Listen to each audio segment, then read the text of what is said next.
नमस्कार। चलिए पढ़ते हैं। आज प्रैक्टिस करते हैं सीटीपी पेपर 1 जो 4th एंड 5th जनवरी 22 को हुआ था। तो देखिए ये रहा पेपर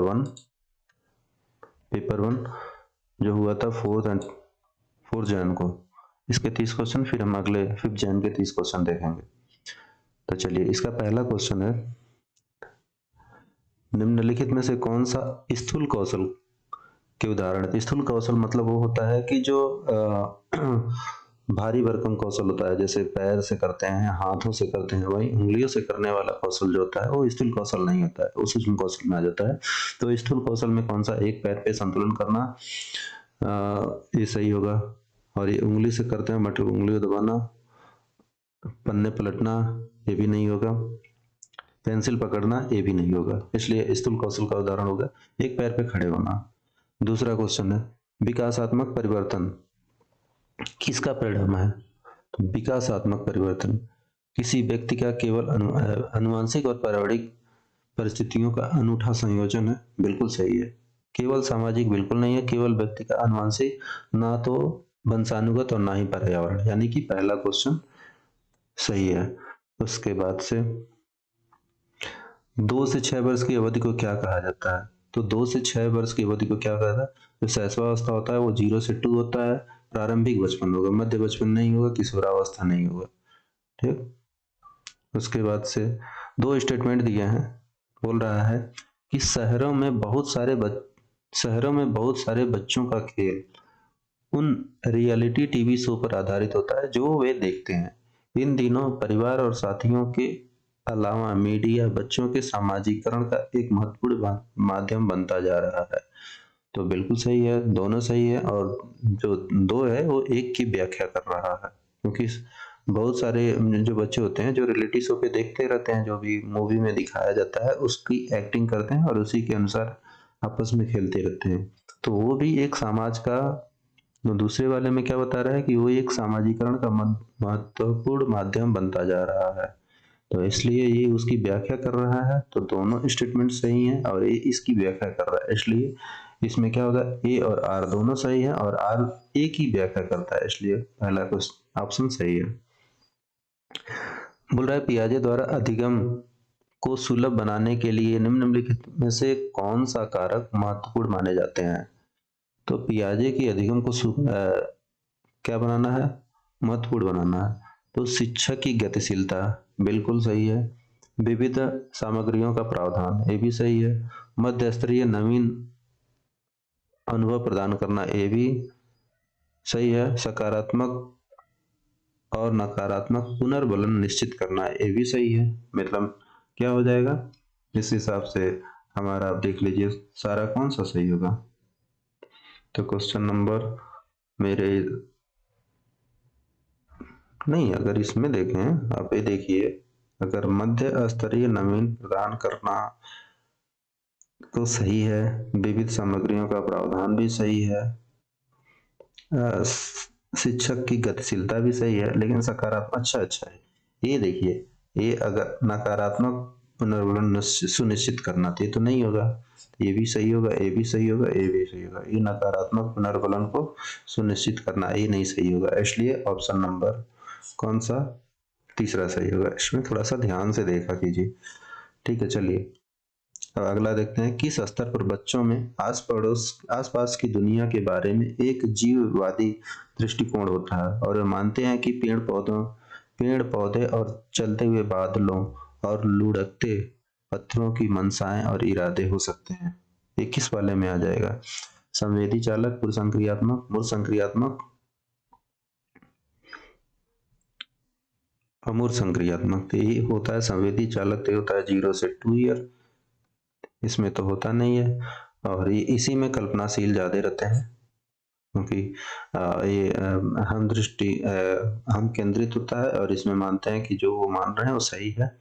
और इसमें जीववादी दृष्टिकोण इसमें पाया जाता है, बच्चों के अंदर जीववादी दृष्टिकोण पाया जाता है। तो इसलिए जो है ऑप्शन जो 2 है वो सही होगा।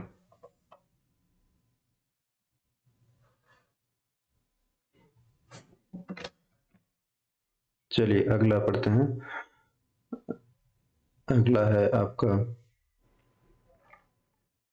किसके सिद्धांत में भाषा बच्चों के संज्ञानात्मक विकास की महत्वपूर्ण भूमिका होती है? तो अब देखिए इसमें क्या दिया है, जो भाषा होती है, भाषा बच्चों के संज्ञानात्मक विकास की महत्वपूर्ण भूमिका होती है। तो भाषा किसमें होता है?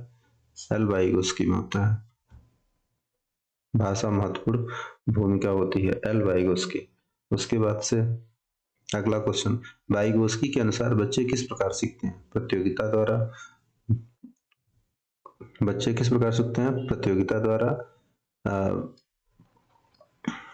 साथियों से बातचीत करके, पुरस्कार के लिए प्रयास करके और दंड बेचकर। बिल्कुल गलत है। साथियों से बातचीत, उद्दीपन, अनुक्रिया, अनुबंधन करके, उद्दीपन, अनुक्रिया, अनुबंधन करके, क्योंकि इसका अंग्रेजी देखिए क्या होता है, इसका होता है stimulus response connection, making stimulus response connection. ये भी नहीं होगा। प्रतियोगिता, कंपटीशन से नहीं सीखते हैं बच्चे, क्या करते हैं? आपसी बातचीत से करते हैं, क्योंकि यह सामाजिकता को बताता है। बाल केंद्रित बच्चे, अहम केंद्रित, चाइल्ड सेंटर्ड कक्षा में बच्चे क्या करते हैं? निष्क्रिय नकलची रूप में देखे जाते हैं। बिल्कुल गलत बात है। ज्ञान के निर्माण में सक्रिय रूप से लगे होते हैं। बिल्कुल सही है। ब्लैक बोर्ड की प्रति बनाने में अग्रसर होते हैं। केवल निष्क्रिय श्रोता होने चाहिए, ऐसा नहीं है। ये भी गलत है, ये भी गलत है और ये भी गलत है, बस यही सही है। ठीक, बोल रहा है कि निम्नलिखित में से कौन सा सुमेलित युग्म है? सजा और आज्ञाकारिता सही सुमेलित युग्म है। सजा और आज्ञाकारिता अभिविन्यास, कानून तय नहीं अपितु समाज की भलाई के लिए बदला जा सकता है। अच्छा लड़का, अच्छा लड़का, अच्छी लड़की, अभिविन्यास दूसरों के साथ भला बनकर अनुमोदन अर्जित करता है। कानून व्यवस्था और अभिविन्यास मानव अधिकारों के मूल्य पर आधार पर नैतिक सिद्धांतों को स्वयं चुना जाता है। सामाजिक अनुबंधन, अभिविन्यास किस क्रिया के द्वारा निर्धारित करते हैं कि अच्छा है या बुरा है? तो इसमें क्या है, कौन सा युग्म सही सुमेलित है? देखिए, सजा और अहंकारिता, कानून तय नहीं अपितु, तो जो इसका कोहलबर्ग का हम पढ़े हैं, सजा और अभिविन्यास, ये क्या होता है? ये कानून तय वाला सिस्टम थोड़ी होता है। ये गलत हो गया। अच्छा लड़का, अच्छी लड़की दूसरे के साथ भला बनकर अनुमोदन अर्जित करता है। बिल्कुल सही है। कानून और व्यवस्था मानव आधार के मूल्यों पर के आधार पर नैतिक सिद्धांतों को स्वयं चुना जाता है। नहीं, गलत है। ये तो कानून व्यवस्था नियम स्वयं थोड़ी चुनते हैं। सामाजिक अनुबंधन क्रिया, एक क्रिया के भौतिक निर्माण पर यह निर्धारित करते हैं कि वो अच्छा है या बुरा है। बिल्कुल गलत बात है, ऐसा कुछ नहीं होता है। तो हावर्ड गार्डनर के सिद्धांत में बुद्धि वाले व्यक्ति वनस्पतियों और जीवों की विभिन्न प्रजातियों की सुंदरता को पहचान सकते हैं। किसको? कौन से वाले? अंतर व्यक्तिक वाले, प्रकृतिवादी वाले, संयोगवादी वाले, संगीतमय वाले, अंतर व्यक्तिक वाले। तो जो प्रकृतिवादी होते हैं वो क्या करेंगे? जो प्रकृतिवादी होते हैं वो जीवों की प्रजातियों की सुंदरता को, वनस्पति और जीवों के बारे में जो देखते हैं वो प्रकृतिवादी। इनका हावर्ड गार्डनर का जो 8 सिद्धांत है बुद्धि के, तो उस हिसाब से ये प्रकृतिवादी हो गए। एनईपी 2022 करती है, क्या सिफारिश करती है? बहुभाषावाद को कि एक भाषावाद को? बिल्कुल बहुभाषावाद को करती है। एक भाषावाद पाठ्यक्रम मानकीकरण मूल्यांकन का मानकीकरण ऐसा कुछ नहीं करती है, बहुभाषावाद को बताती है। उसके बाद से 13 देखिए, यह शिक्षिका यह धारण करती है कि लड़के अधिक बुद्धिमान होते हैं, जोखिम लेने वाले होते हैं, और लड़कियां ईमानदार और आज्ञाकारी होती हैं। उनके अनुसार व्यवहार करती है। किसका उदाहरण है? ये सिंपल जेंडर बायसनेस का उदाहरण है। समता समानता ऐसा कुछ नहीं है। उसके बाद से अगला देखिए, शिक्षक बच्चों को आकलन के लिए विभिन्न प्रकार की आकलन तकनीकी और विधियों का प्रयोग करना चाहिए। शिक्षकों को बच्चों का आकलन करने के लिए विभिन्न प्रकार की आकलन तकनीकी और विधियों का प्रयोग करना चाहिए। कोई भी एक मूल्यांकन तकनीकी बच्चे की प्रगति और विकास के बारे में जानकारी प्रदान करने में सही नहीं है। बिल्कुल सही बात है, ये सही है, बी सही है। ठीक है, तो दोनों सही है। उत्तर क्या होगा? उत्तर जो हो जाएगा आपका हमेशा ए हो जाएगा। ये भी सही है, ये भी सही है, और ये इसकी व्याख्या कर रहा है। ठीक है, 15 में देखिए, यहाँ पे ध्यान देना है। यहाँ पे क्या लिखा? नहीं, निम्न में से कौन सी स्थिति सिखाने के लिए आकलन को नहीं दर्शाती है? कौन सी स्थिति आकलन को नहीं दर्शाती है? छात्र सक्रिय रूप से सोचते हैं कि वे कहाँ हैं और कहाँ जा रहे हैं, वे कैसे पहुंचे, ये तो दर्शाती है आकलन। सीखने की स्थिति सुसाध्य करने के लिए रचनात्मक गुणवत्ता प्रतिक्रिया देते हैं, ये भी होता है। प्रदर्शन बढ़ाने के लिए छात्रों के बीच लगातार तुलना, ये तो गलत है, तुलना वाला ये सही होगा, मतलब अगर नहीं लिखा ना तो ये सही हो जाएगा। रचनात्मक मूल्यांकन के कई तरीके जैसे सहकर्मी समूह का प्रयोग किया जाता है, बिल्कुल किया जाता है, तो इसलिए ये वाला सही हो जाएगा क्योंकि इसमें नहीं दिया हुआ है। अब देखिए, समावेशी शिक्षा के लिए क्या जरूरी होता है? तो समावेशी शिक्षा के लिए सबसे जरूरी होता है क्या चीज?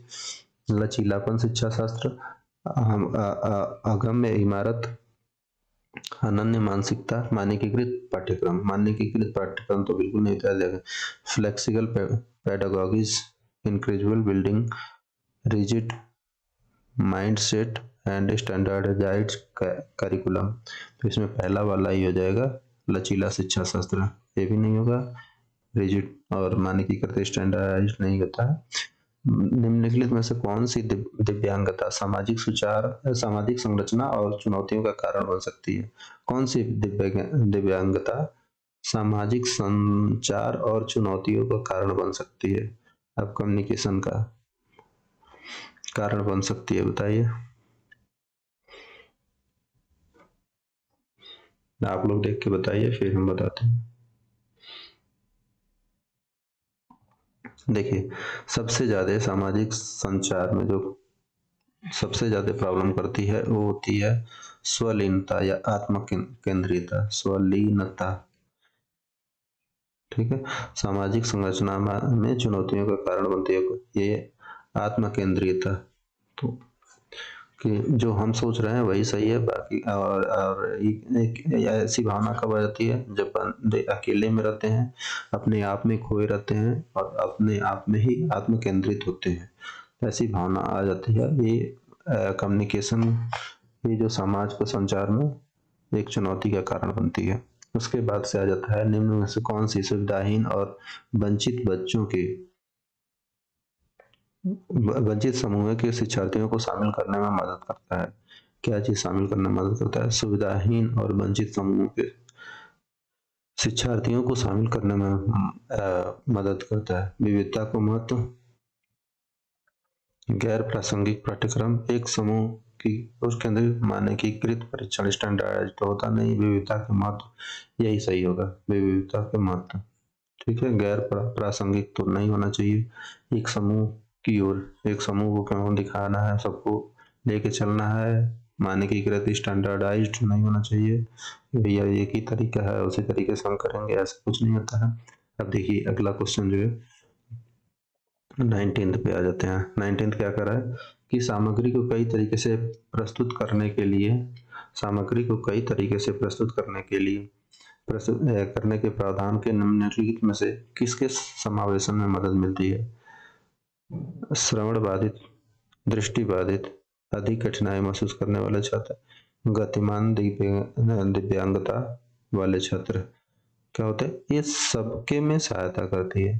तो सामग्री को कई तरीके से प्रस्तुत करने वाले प्रावधान इन सारे में फायदा करते हैं, मतलब पहले में भी फायदा करेंगे अगर सामग्री इनको प्रस्तुत करेंगे तो किसके समावेशन में मदद मिलेगी? अगर मान लीजिए इसको हियरिंग एड दे रहे हैं तो इसको सहायता मिलेगी। जिसको मतलब लुई ब्रेल वाला जो सिस्टम है वो दे रहे हैं, इसमें दृष्टिबाधिता में कोई अधिक कठिनाई महसूस करने वाले छात्र किसी चीज में उनको हेल्प अगर कर रहे हैं तो उनको भी सहायता होगी। गतिमांग दिव्यांगता वाले छात्रों को कर दे रहे हैं तो उनको भी सहायता मिलेगी। तो इस प्रकार से चारों सही हो जाएगा, तो उत्तर इसका क्या हो जाएगा? चारों हो जाएगा। दिया है कि कौन सा विकल्प दी गई दिव्यांगता और संबंधित छात्रों के समावेशन हेतु यथोचित संयोजन रणनीति का सही युग्म है। तो गूढ़ज वैकल्य, कैलकुलेटर का अपादन, पठन वैकल्य, यही सही है, सही युग्म है। क्योंकि मान लीजिए उसको क्या है, अंग्रेजी में अगर देखेंगे तो आपको समझ में आ जाएगा। डिसकैलकुलिया, जिसको डिसकैलकुलिया की प्रॉब्लम है उसको क्या करेंगे, गणना करने में प्रॉब्लम होगी, अगर उसको हम कैलकुलेटर देंगे तो गणना आसानी से कर लेगा। डिसलेक्सिया, इसमें क्या होती है, पढ़ने में प्रॉब्लम होती है, लेकिन हम उसको लिखने के सामान देंगे तो फिर तो कोई मतलब नहीं रहा। हियरिंग एड इसको है, उसको सुनने की प्रॉब्लम है और उसको हम ऑडियो टेप दे रहे हैं तो क्या फायदा, वो तो सुन ही नहीं पाएगा। ठीक है, उसको इशारे वाली चीजें चाहिए, जिसको विजुअल इम्पायरमेंट है, यानी कि जो देख नहीं सकता है, उसको हम पिक्चर वाली किताबें देंगे तो क्या फायदा होगा। इसलिए इसमें डिस्क कैलकुलिया होगा, जो कि उनको कैलकुलेशन करने में प्रॉब्लम हो रही है तो कैलकुलेटर के हिसाब से वो उसको कैलकुलेट कर लेंगे, इसीलिए उत्तर ए सही हो जाएगा। ठीक है, प्रारंभिक कक्षाओं में शिक्षण अधिगम प्रक्रिया के लिए निम्नलिखित में से कौन सा दृष्टिकोण बेहतर है। कह रहा है कि प्रारंभिक कक्षाओं में शिक्षण अधिगम प्रक्रिया के लिए निम्नलिखित में से कौन सा दृष्टिकोण सबसे बेहतर है। बिना समझे नकल करना बिल्कुल गलत है, करके सीखना, निष्क्रिय रूप से सुनना, रट कर याद करना, रटना निष्क्रिय रूप से मतलब हम ध्यान ही नहीं देना, नकल करना, ये तीनों गलत हो जाएगा, करके सीखना सही हो जाएगा, यानी कि उत्तर क्या हो जाएगा, करके सीखना। चलिए अगला देखते हैं। बोल रहा है कि अधिगम के लिए विद्यालय के सामाजिक अवसरों में भागीदारी महत्वपूर्ण है। अधिगम के लिए विद्यालय के सामाजिक अवसरों में भागीदारी महत्वपूर्ण है, बिल्कुल सही बात है। अगर लर्निंग करना है तो विद्यालय के जो सामाजिक अवसरों में भागीदारी करना महत्वपूर्ण है। अधिगम मुख्य रूप से एक सामाजिक प्रक्रिया है, दोनों सही है और दो एक ही व्याख्या करता है, इसलिए क्या हो जाएगा, उत्तर ए हो जाएगा। ठीक है, उसके बाद से लिखा है कक्षा की गतिविधियों को सार्थक बनाने के लिए एक शिक्षिका को क्या करना चाहिए।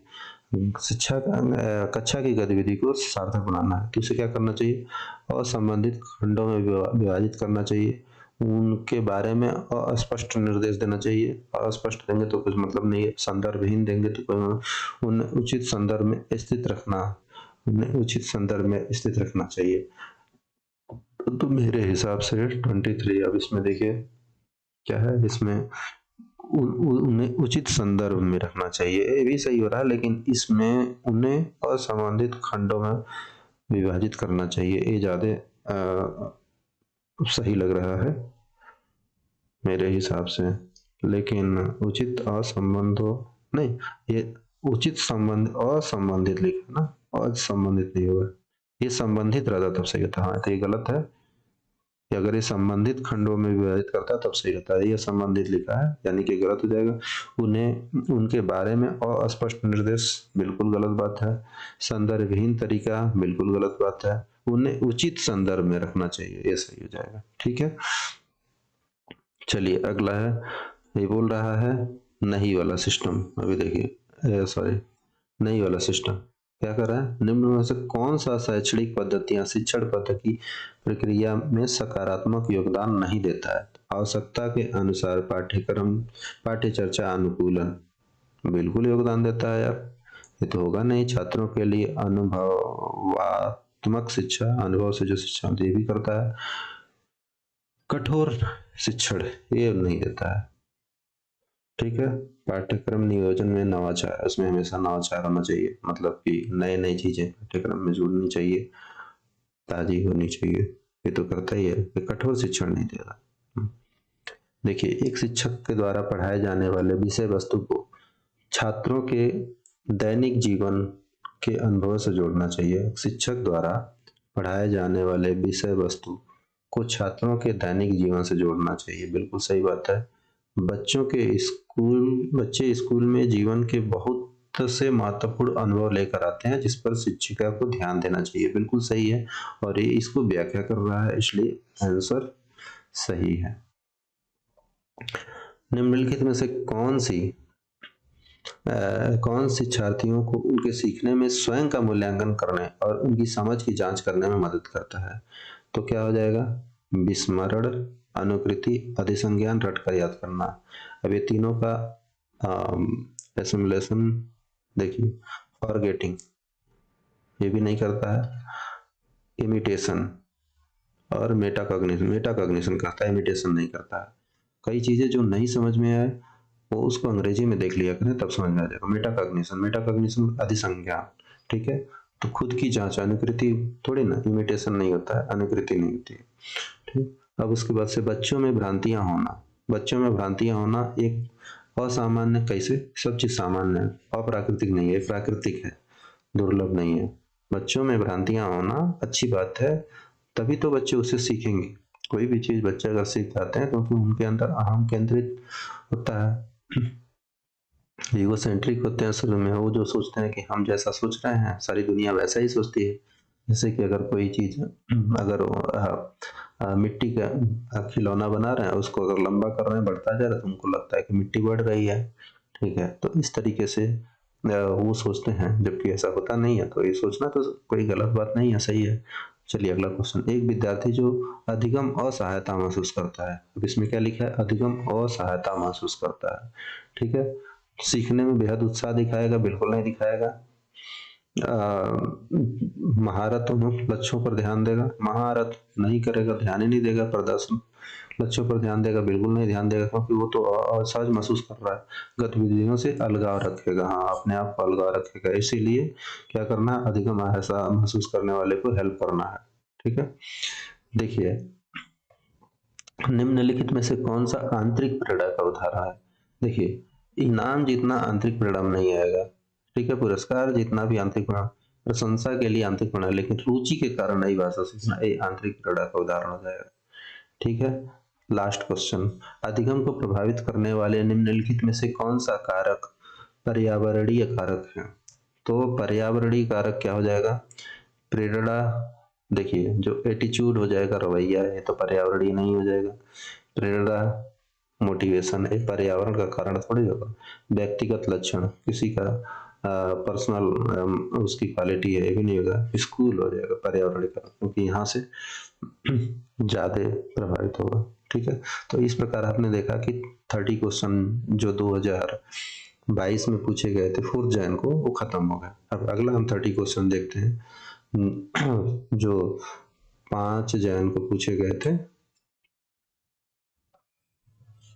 ठीक है। पेपर 1 CDP के पेपर, चाइल्ड डेवलपमेंट, और ये अगले 30 क्वेश्चन। तो एक दिन में अगर 2-2 क्वेश्चन देखते आएंगे तो जल्दी ही समाप्त हो जाएगा। थोड़ी वीडियो बड़ी हो रही है और इसीलिए मैं बहुत जल्दी जल्दी इसको कर रहा हूँ, ताकि टाइम ना लगे और आप लोगों का जो प्रैक्टिस की प्रक्रिया है वो जल्दी खत्म हो जाए और आप लोग जल्दी से बिना टाइम गंवाए आप इसको दोहरा सकें। तो इस बात को जरूर ध्यान दीजिएगा, और अगर पसंद आ रहा होगा तो प्लीज़ लाइक कीजिएगा, शेयर कीजिएगा, सब्सक्राइब जरूर कर लीजिएगा, क्योंकि अगर सब्सक्राइब नहीं करेंगे तो मेरा अगला वीडियो आप तक नहीं पहुंच पाएगा और आप उसको मिस करेंगे। आपको फिर से दोबारा पूरा दोहराना पड़ेगा, तो उसमें टाइम लगेगा। तो कम से कम तब तक के लिए जरूर कर लीजिए जब तक कि आप लोगों का पेपर चल रहा है। उसके बाद आप लोगों को अगर वीडियो पसंद आ जाएगा तो ठीक है, नहीं तो फिर कोई बात नहीं, ठीक है। चलिए पढ़ते हैं अगला। पहला क्वेश्चन है कि बच्चों के शारीरिक विकास में देरी के लिए पूरी तरह से उनकी अनुवांशिक बनावट को जिम्मेदार ठहरा जाता है। बच्चों के शारीरिक विकास के लिए वंशानुगत कारण उत्तरदायी होते हैं। चलिए अभी थोड़ा सा हम रुकते हैं, आप बताइए इसमें कौन सा सही है। कौन सा सही है, समझ में आ रहा है, किसी को समझ में आया? चलिए हम बताते हैं। देखिए, बच्चों के शारीरिक विकास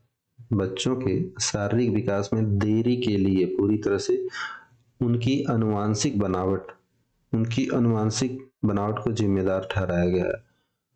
बच्चों का शारीरिक विकास के लिए वंशानुगत कारक ही उत्तरदायी है, ऐसा नहीं है। पूरी तरह से थोड़ी ना, अनुवांशिक कारण है लेकिन पूरी तरह से नहीं है, बिल्कुल गलत हो जाएगा। वंशानुगत कारण ही उत्तरदायी, ऐसा नहीं है। सामाजिक कारण भी उत्तरदायी है, इसलिए दोनों उत्तर गलत है और इसका क्या हो जाएगा, ये सही होगा, ठीक है। चलिए, लिखा है कि सूक्ष्म कौशल उस टाइम पे आया था 2000 मतलब इससे पहले वाले पेपर में क्या था, स्थूल कौशल आया था, इसमें देखिए सूक्ष्म कौशल। तो सूक्ष्म कौशल में क्या होता है, जैसे उंगली से काम करना, ठीक है। तो इसमें क्या, दौड़ना, बिल्कुल नहीं चलना, घसीट कर लिखना, घसीट कर लिखना, अब जल्दी से नहीं देखेंगे, जल्दी से देखेंगे तो आपको लगेगा घसीट कर चलना या बैठना, तो ऐसा नहीं है, घसीट कर लिखना लिखा है, इसलिए ऐसा ही होगा। कूदना ये गलत हो जाएगा। चलिए, इनमें से कौन सा बच्चा मध्य बाल्यावस्था में होगा, मध्य बाल्यावस्था में, ठीक है। एक बच्चा जो सामाजिक भूमिका को, एक बच्चा जो सामाजिक भूमिका को क्या करता है,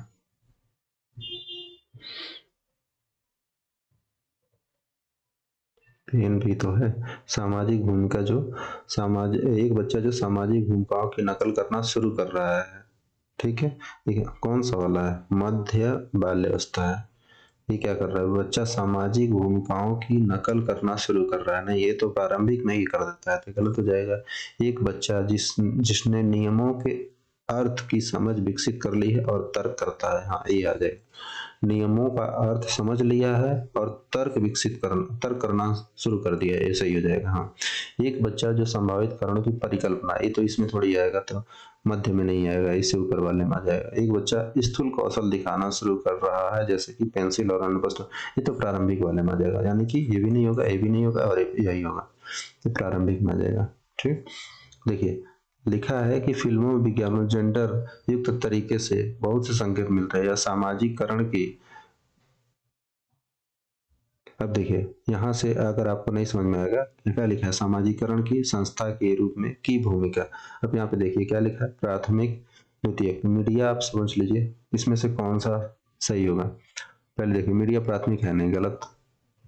स्कूल प्राथमिक नहीं है, गलत। ये दोनों हो गया। मीडिया द्वितीयक है, ये सही हो सकता है, और स्कूल द्वितीयक है, ये सही हो सकता है। अब लिखा है कि फिल्मों और विज्ञापनों में के व्यवहार में जेंडर युक्त तरीके के संकेत मिलते हैं या सामाजिकरण की। तो क्या है, फिल्मों और विज्ञापन में क्या चीज, मीडिया वाला ही चीज होता है ना, तो मीडिया, तो उत्तर हो जाएगा ए, स्कूल नहीं हो जाएगा। तो अब क्या हो जाएगा, फिल्मों और विज्ञापनों के व्यवहार से जेंडर युक्त तरीके के बारे में बहुत से संकेत मिलते हैं या सामाजिकरण की मीडिया संस्था के रूप में द्वितीयक की भूमिका पर प्रकाश डालता है, ये सही हो जाएगा, ठीक है। उत्तर 2 हो जाएगा।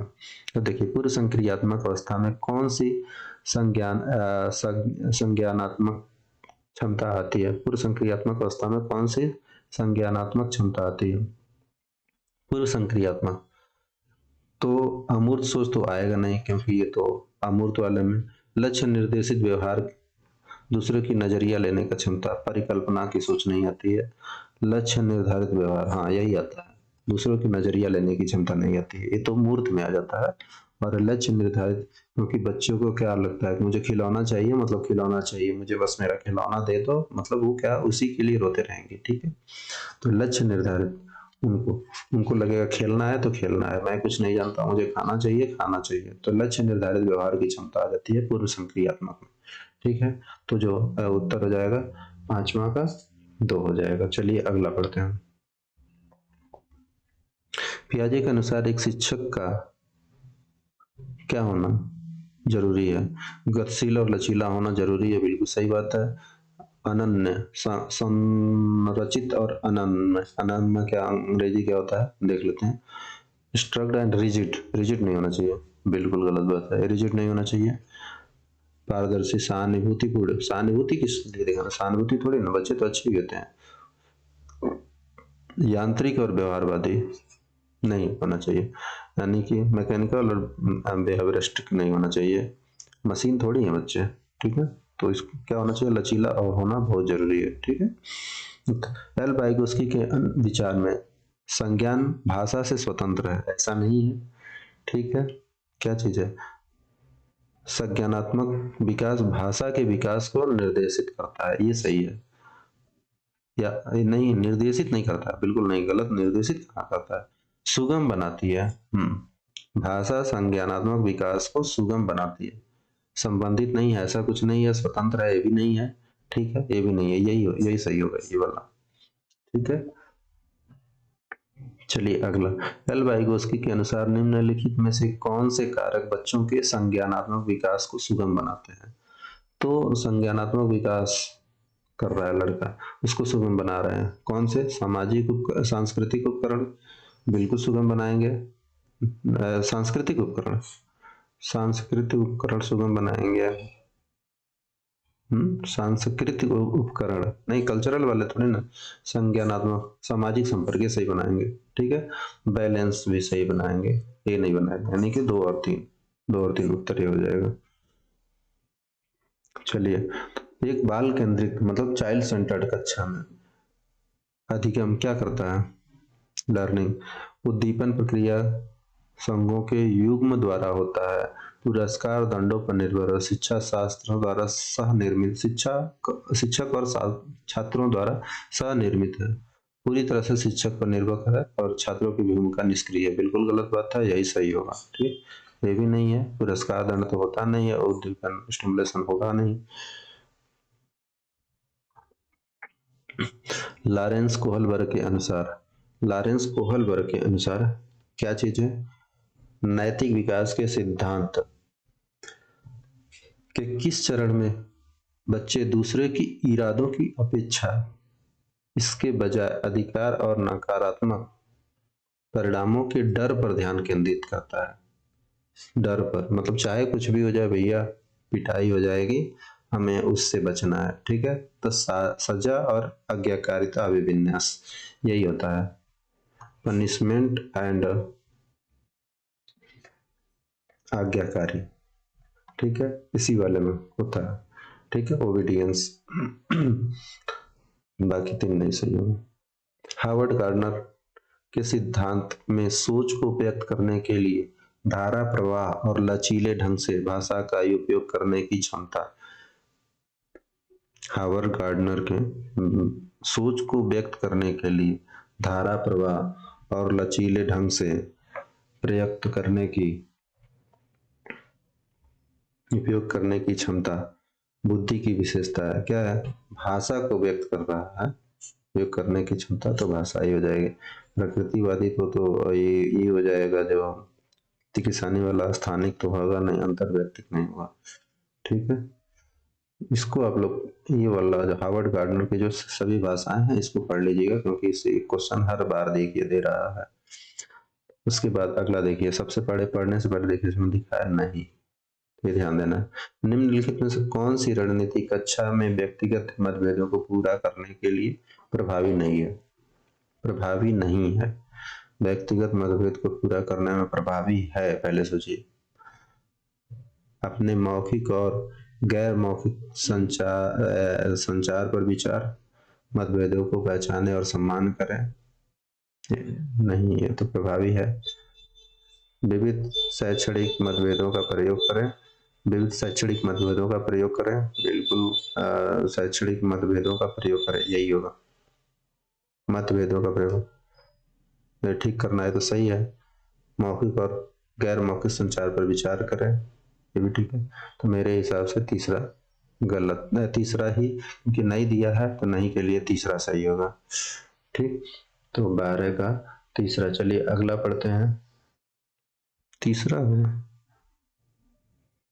चलिए ठीक है। 4 साल के बच्चे का, एक बार इसको फिर से देख लेंगे, मुझे थोड़ा इसमें डाउट लग रहा है। लिखा है कि निम्नलिखित में से कौन सी रणनीति कक्षा में व्यक्तिगत मतभेदों को पूरा करने में प्रभावी नहीं है? अपने मौखिक और गैर मौखिक संचार पर विचार, ये प्रभावी है कि नहीं? बिल्कुल प्रभावी है। मतभेदों को पहचाने और सम्मान करें,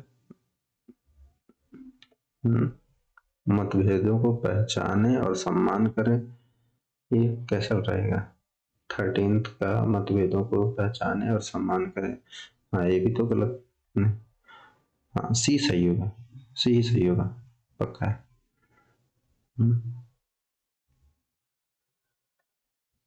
इसको देखिएगा, इसको थोड़ा डाउट लग रहा, फिर से देखें क्या। अपने मौखिक और गैर मौखिक संचार पर विचार करना,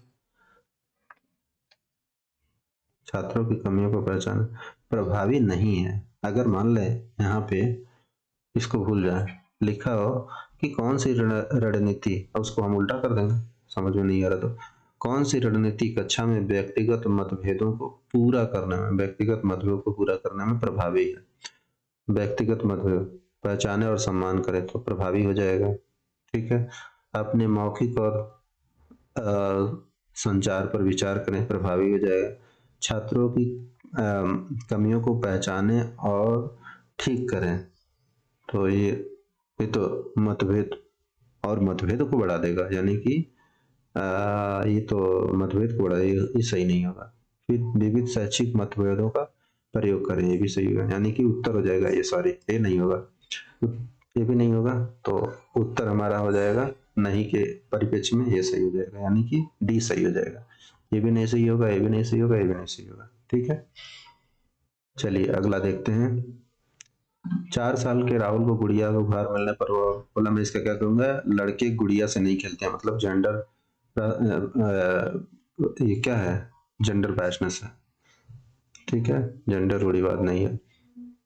सीखने के बजाय सीखने के लिए आकलन सुनिश्चित करने के लिए एक शिक्षक को चाहिए कि वह शिक्षार्थियों की केवल संज्ञानात्मक क्षमताओं पर ध्यान केंद्रित करे, शिक्षण अधिगम की दैनिक प्रक्रिया में आकलन को शामिल करे, सीधे निर्देश की विधि द्वारा ही शिक्षण को करे, प्रतिस्पर्धा की भावना को क्या करे, प्रतिस्पर्धा की भावना को बढ़ाने के लिए बच्चों की तुलना पर जोर दे। क्या करा, सीखने के आकलन के बजाय सीखने के लिए आकलन सुनिश्चित करने के लिए शिक्षक कह रही है। केवल संज्ञानात्मक बिल्कुल गलत है, सीधे डायरेक्ट निर्देश बिल्कुल गलत है, प्रतिस्पर्धा तो बिल्कुल नहीं करनी चाहिए, अधिगम ये सही होगा। आकलन को शामिल करें, हाँ ठीक है। कह रहा है कि किस तरह के प्रश्न पूछकर बच्चों में समालोचनात्मक सोच को बढ़ावा दिया जा सकता है। अब देखिए, हमें समालोचनात्मक सोच को बढ़ाना है। समालोचनात्मक सोच का मतलब क्या होगा, क्रिटिकल थिंकिंग को। तो हमें क्रिटिकल थिंकिंग अगर किस वर्ष में हुआ है, वन अधिकार अधिनियम किसी ईयर में हुआ होगा, तो इससे थोड़ी ना बढ़ेगा। ठीक है, क्रिटिकल थिंकिंग है। तीनों कोणों का योग क्या होता है, इससे भी नहीं कुछ होगा। तीनों परतों का नाम बताइए, ये फिक्स क्वेश्चन है ना, फिक्स आंसर होगा इनका। ठीक है, तो ये फिक्स नहीं होगा। अब वही के बीजों के अंकुरण के लिए हवा की आवश्यकता होती है, सिद्ध करने के लिए एक रूपरेखा तैयार कीजिए, ये सही होगा। ठीक है, उससे उनकी क्रिटिकल थिंकिंग बढ़ेगी। चलिए अगला देखते हैं। एक समावेशी व्यवस्था में कौन किसकी जरूरतों के अनुसार अथायोचित संयोजन करता है। अभिभावक स्कूल की जरूरतों के अनुसार, बिल्कुल नहीं, स्कूल छात्रों की जरूरत के अनुसार, यही सही होगा, स्कूल छात्र की जरूरतों के अनुसार। ठीक, कह रहा है वे छात्र जिन्हें इसमें से कुछ प्रॉब्लम है, उन्हें पाठ पढ़ने और लंबे अक्षरों को समझने में प्रॉब्लम होती है। तो क्या चीज, पठन वैकल्य, क्या होता है, डिसलेक्सिया। ठीक, सुविधाहीन और वंचित छात्रों समूह के शिक्षार्थियों को संबोधित करने के लिए एक शिक्षक को क्या करना चाहिए। सुविधाहीन और वंचित समूहों के शिक्षार्थियों को संबोधित करने के लिए शिक्षक को क्या करना चाहिए। अब ये कह रहा है कि अगर कोई भी बच्चा या कोई भी जो पिछड़े लोग हैं, उनको संबोधित करने के लिए कैसे शिक्षक को संबोधित करना चाहिए, उनको इस तरीके से संबोधित करना चाहिए कि उनके साथ में उनका अपनापन है। बिल्कुल, कमजोरी दिखाएंगे तो गलत है, अलग संकाय वह पिछड़ी जाती हैं, गलत बात है। स्टैंडर्डाइज्ड, बिल्कुल गलत बात है। तो उनके साथ अपनापन की भावना को संबोधित करना चाहिए।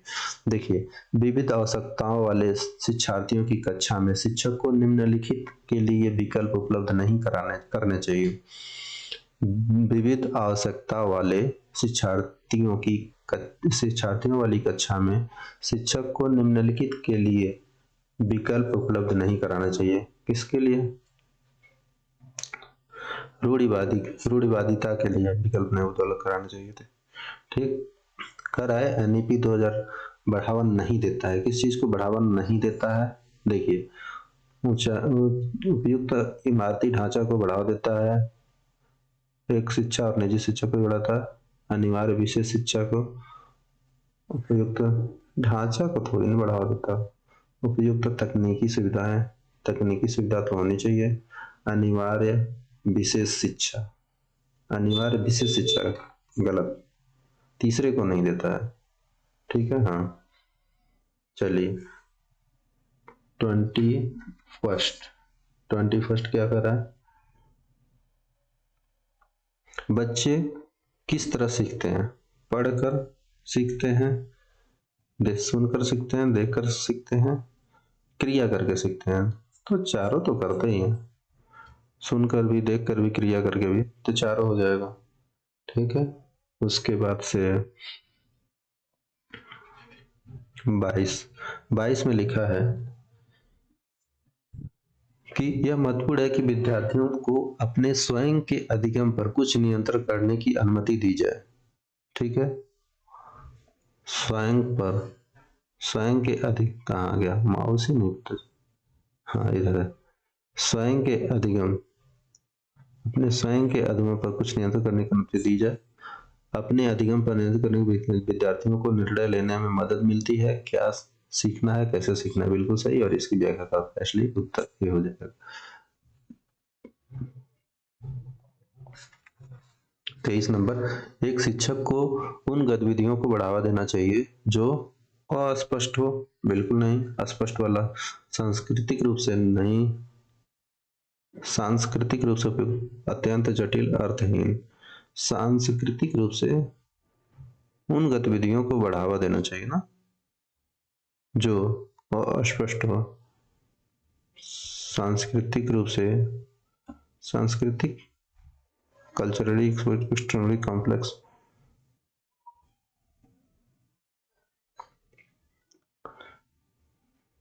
एक शिक्षक, ये तो हमें चारों गलत लग रहा है। अर्थहीन हो, मीनिंगलेस में क्यों हम बताएं, उन गतिविधियों को बढ़ावा देना चाहिए जो अत्यंत जटिल हो, जटिल को क्यों बढ़ावा देना। ठीक है। सांस्कृतिक रूप से अस्पष्ट को क्यों देना है, इसी को दे देंगे, यही बी होगा।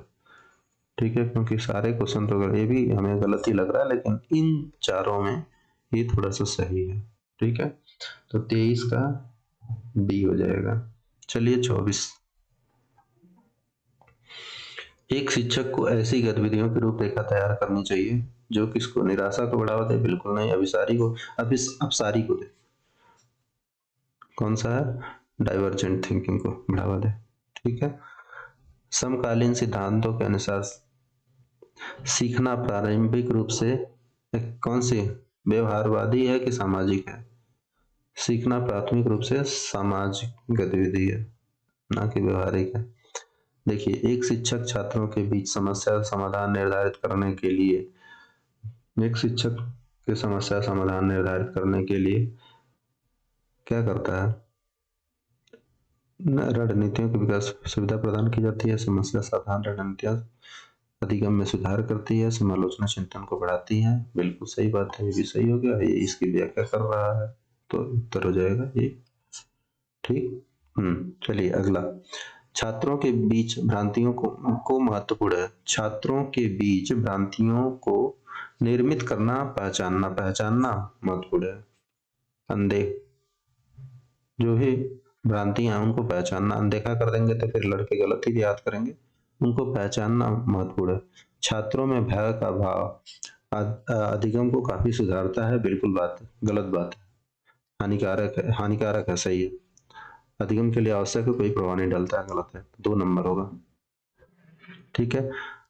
और देखिए, निम्नलिखित में से कौन सा विकल्प छात्रों को महारत हासिल करने हेतु सीखने के लिए प्रेरित करेगा, कौन सा, महारत हासिल करने में, योग्यता की चाह, धन की चाह, प्रसिद्धि की चाह, योग्यता की चाह, प्रसिद्धि धन, फेमसनेस नहीं, धन नहीं, सत्ता की चाह, बच्चे हैं, कोई पॉलिटिशियन थोड़ी है।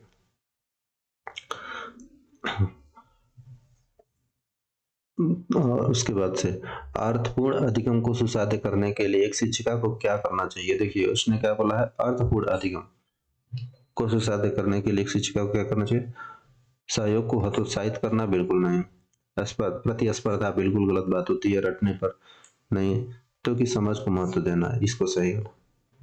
संप्रत्यय मतलब कि वैल्यूएबल अंडरस्टैंडिंग ऑफ कॉन्सेप्ट, जो भी वैल्यूएबल अंडरस्टैंडिंग है उसको समझना चाहिए। तो इस तरीके से हमारे टोटल 30 क्वेश्चन हो गए, 30 पहले वाले में और 30 अभी के। तो आप लोगों का 2 सीटीपी का पेपर अभी कंप्लीट हो गया, 2 पिछले दिन कंप्लीट हुआ था। अगर उसको नहीं देखे हैं तो उसको भी जाकर देख लीजिएगा। देखने के लिए बहुत बहुत धन्यवाद। और एक बार मैं फिर से लोगों को बोलूँगा कि आप लोग चैनल को सब्सक्राइब कीजिए और शेयर कीजिए। धन्यवाद।